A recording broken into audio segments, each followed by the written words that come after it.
Me ei ole ju juhused. Me pole ju sündinud kogemata. Keegi meist ei ole juhus.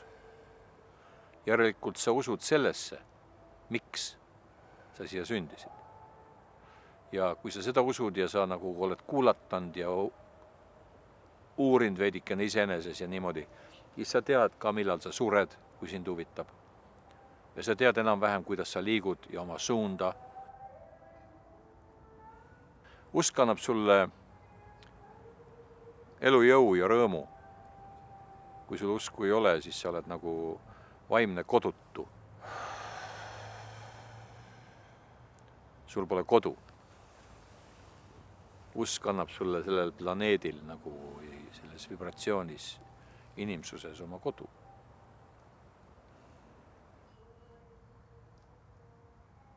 Tore on võrrelda ennast oma teadmisi, oma seisundeid mingite teiste tarkade inimeste nagu ütlustega.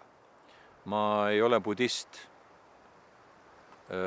Ma ei usu budismi niivõrd, kuivõrd ma usun budasid, sest ma olen budasid isiklikult kohanud. Ja budasus on õige sõna, mille poole tuleb püüelda. Mitte õppida sõnad pähe ja laused pähe ja inimeste nimed pähe ja mingid mantrad selgeks. Budasus on seisund, arengufaas, kuhu sa oma otsaga jõuad. Sinust saabki buda. Palun. Ega buda ei olnud ju budist. Ta oli buda.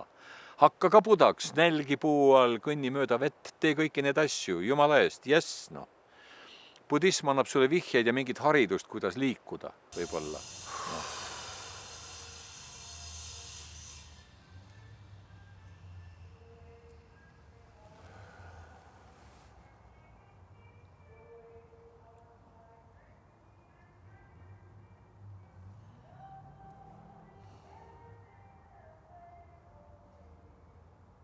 Vaimumaailmas on ju niimoodi, et miski ei ole kätte saamatu, looduses pole saladusi.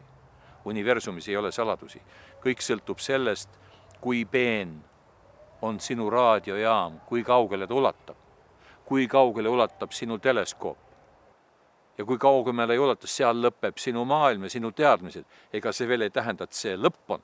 Sulle on see lõpp. Saad aru, sinu teadmised lõpevad seal, sest sa lihtsalt rohkem ei näe. Edasi läheb küll ja küll, ega siis suur vaim on suur vaim. Sama suur vaim, Buda, mis vahe. Indiaani rahval on see asi väga paigas.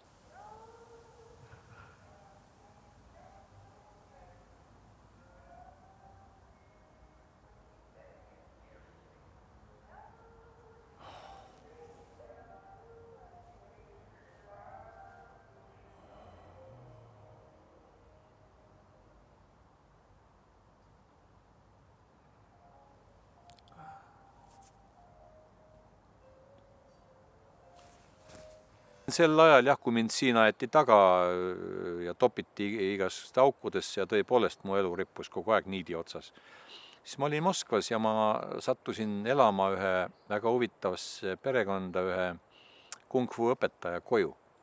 Tema esitas mulle sama küsimus, et Tarmo, et mis tehnikaid sa kasutad? Millest sa räägid? Aga sa oled ju meister. Kuidas sa sinna jõudsid? Läbi milliste tehnikate ja õpingute, see, mis sa enne mainisid. Mõtlesin, ma tulin ülevalt otse. Ma jätsin selle osa vahele. Annal kukkus niimoodi. Õige, nii on ju ka võimalik. On võimalik ronida mäkke, eks ole, tohutu seljakott seljas ja kas jääd ellu või jää ja läbi kuristikke on võimalik ka ülevalt mäe tippu sattuda.